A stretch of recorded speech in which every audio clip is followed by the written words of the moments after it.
Eamon Khan here for Seconds Out with the realist in the room, as always, Viddal Riley. Viddal, great to see you. Before we touch on this wild press conference, 1 versus 2, let's start about your boxing career. What's the latest with yourself? Right now, we're just rehab, training, just getting back into it, really, man. Like, as I said, I've said it so many times now, but I feel like it's important that the people know I broke 3 ribs in my last fight in the first round. McKill hit me.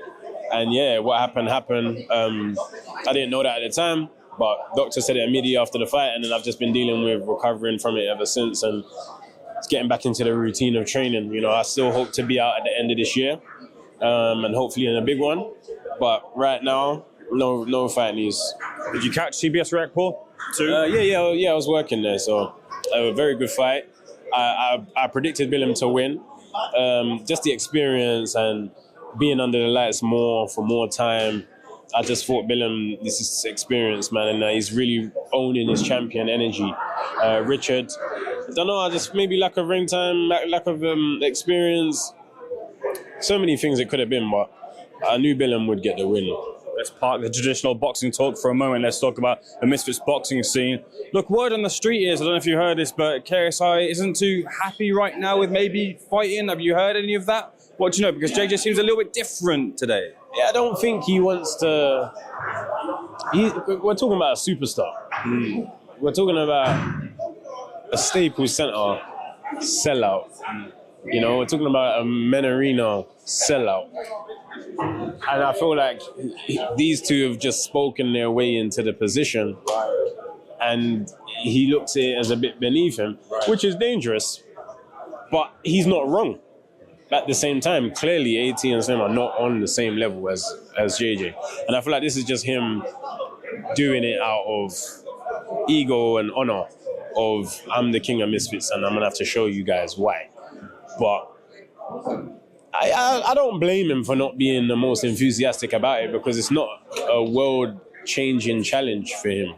You know, fighting Amir Khan, I think you see a different JJ, because he's like, I can beat a former world champion here. Like, the incentive is more than to defend your honor against 2 people that fight under your company.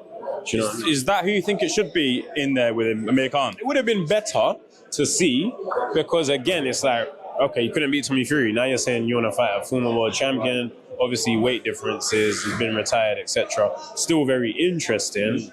Whereas this is like, these guys have ridiculed you every day for the past how many months, and now you've said, fine. It's just a different emotion. It's a different emotion. So he has to handle business, though.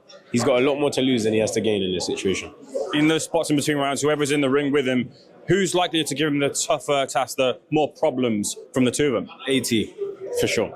AT's style is annoying. So you got to know certain things and have certain fundamentals in place to make the fight easy with AT. If you try to scrap him, or you try to abandon your jab, or you do anything that's like away from the fundamentals, he's going to make it ugly. You know, you can win, but he can make it look bad. You know, I think AT's more of the warrior. He's been fighting a very long time, multiple disciplines. Slim, very confident, but light, and he gets hit fairly easy, which you don't want against JJ. AT's, that's that small, stocky, it's hard to deal with. So I feel like AT's the problem, more so. Slim's pride is his chin and also his gas tank that he really builds into the fights, and then he takes over. Firstly, do you feel that he's got the chin to withstand the power, considering also the weight as well too? Yeah. And if they're doing this tag in, tag out thing, does that stifle his momentum as well? It can do, but it also can help if you're shaky and you need to get a quick breather. I'm sure many fighters have wished they could tag someone in those situations. So it's interesting. I don't know. I don't know if Sim can take one of JJ's punches. I don't know. If JJ was to have a tag partner thrown into the mix, who do you think would be a nice style to complement him in this 2v1 match? Gib. Why Gib? Because Gib and Slim got beef anyway. So imagine AT and JJ in there, they both decide to tag out at the same time. Then you get Slim versus Gib for like a little bit. And then you could even get AT and Gib for a bit. Like, it's interesting, makes it interesting. Is that for a potential lead up to a KSI and Gib fight? I don't know, you know. I've never wanted them to fight. I stand by that. I've never wanted them to fight. I trained them both, and I always thought, please, like, I don't want to see you guys on the opposite side of the ring, but years have passed, things have changed, people got different motives, different intentions, and it would be a huge fight. From a training perspective, let me get your thoughts, because a lot of fallout since that first loss for KSI, and a lot of talk about the karate stance and some of the messiness sometimes in the ring. What usually happens is a boxer will normally blame their coach, and the coach gets the exit out the back door. JJ's chosen to stay with Alexis. Has he made the right choice, and what do you want to see from him to know that, look, this is a guy who's made improvements? I mean, I wouldn't see him just use more fundamentals. I want to see him use more fundamentals. I feel like all great fighters fight with personality and do things a bit wrong. But just want to see more fundamentals, and I think he'll be more dangerous with those fundamentals in place, as opposed to being extremely unorthodox. Being unorthodox has its benefits, but too much of anything isn't good for you. It's about finding a balance. So I just want to see in this fight more of a balance between unorthodox style and traditional. What do you think of his rival, his counterpart, Jake Paul? He's now taken on Mike Perry in the lead up to, hopefully, from his point of view, taking on Mike Tyson later on this year. Mike Perry's a good fight for Jay. I don't like the Tyson fight. Obviously, he's 60, but I think Mike Perry's a good fight. Could be interesting, tough guy. Probably a bit too small though. Probably a bit too small, but still more interesting for me than him versus Tyson. Does Jake now coming up the weights mean that the door's open for those two to finally get down to the negotiation table, figure out what weight they're going to fight at, and actually get the fight on?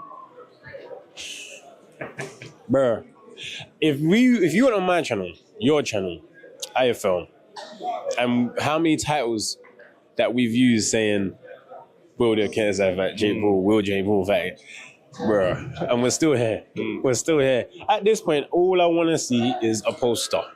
That's all I want to see is a poster. I don't even care about the details anymore.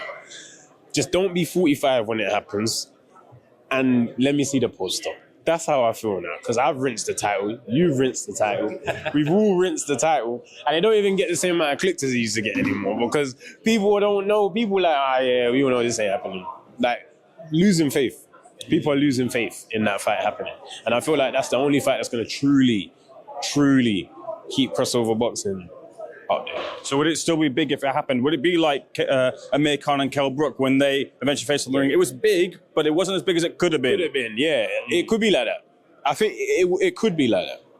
I don't want it to be, but it could be. As long as they both do it before they're 35, we might be all right. I haven't seen the video yet, but I did see the thumbnail and the title. It said Leon Wills might be fighting. Is that correct? No. Was that a little joke playing around? Yeah. I was just asking him how much it would cost him to get in the ring. But Lee ain't doing it, man. He's too busy training me. He's busy with his life. I don't think he wants to put all his endeavors to the side to fight on Misfits. He's working with Elle Brook now as well, right? Yeah, so she's been added to the team. That's going to be interesting. I think it's going to make her a lot more dangerous. She's going to be lean. She's going to be fit. She's going to be strong. She should get Van Zandt in the rematch. Get your last thoughts on a couple of quick things. Part 258 management. I don't know if you must have seen the video between AJ and Dubois. The energy between the two. Smashed the chair across his face. Yeah, that was. Did AJ answer the call from Dubois? Was it a call out from Dubois? I mean, he said we could fight right now, innit? He said if you want to fight right now, you can fight right now. AJ's saying, look, you know when the fight is, September 21st. Don't come to me with that now. AJ's right. You know what I'm saying? Like, don't test me now. Like, you know when the fight is. Don't big your chest up and get active. And in Daniel's side, Daniel has every right to do that, because at the end of the day, he's fighting him, and how he wants to approach the enemy, he can approach him that way. So both men were in their rights to react and feel how they feel. How dangerous a fighter would you call Daniel Dubois off the back of his recent successes? He's a dangerous fighter. Daniel's always been a dangerous fighter. I don't think he's reached his full potential yet. I think he's getting there now. Like, you can feel him edging into it, but very dangerous fighter. And even if he comes up short against AJ, he will be heavyweight champion of the world again. And he's the youngest, isn't it, out of them? He's 27, so he's got time, man. People have seen and enjoyed, I guess, some of the back and forth between Carl Froch and Anthony Joshua over the years. Johnny Nelson seems to think that Joshua's fallen into a trap by releasing those messages from Carl Froch on his channel there, Froch on Fighting. What do you think of the two who, they're both kind of similar in some ways in the way that they seek out success, but they're at loggerheads with each other too? Froch loves it, innit? Froch loves it. At the end of the day, Froch is on the socials now, so he knows how he's getting his numbers. He knows how, and he gets very good numbers. So I think if he can antagonize and wind up anyone, he will. You know what I mean? And because of his resume, if anyone's going to do it, he's got the rights to do it.